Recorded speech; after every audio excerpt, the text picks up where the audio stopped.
pa yan eh, dulo. Dadaanan lang namin yun kapag papunta kami ng Quezon. Kaping ka.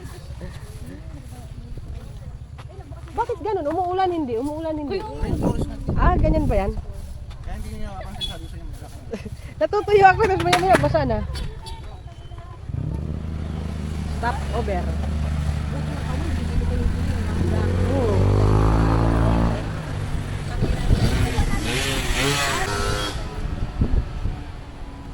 May dagang hindi ka punuan. May sudo. Alam nyo ano to? Sudo. Maram ganda may maghimuan. Sudo din yung Manila. Pero taga-probinsya. Ano din eh? Tanay pa rin. Ang lawak ng tanay, no? Di oh. Pahalulu. Ay, ayaw ko. Ayaw mo, te?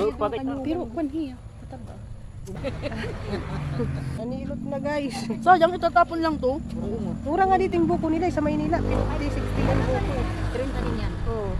Mura na yan. Ah, yan ang nga pag yan ang nga pag Pasko talagang mahal. Ah, magsisiminti yan. Bumuko ka pa, oh. Yada pa, oh.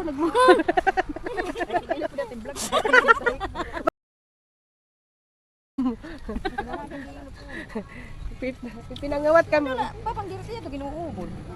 Papa, ay maandahira maaram. Aro angan. Para makam sundang. Kung may sundang, mag-uubod na. Bagsang. Dila, One time kuan. Ay guys, bagsang.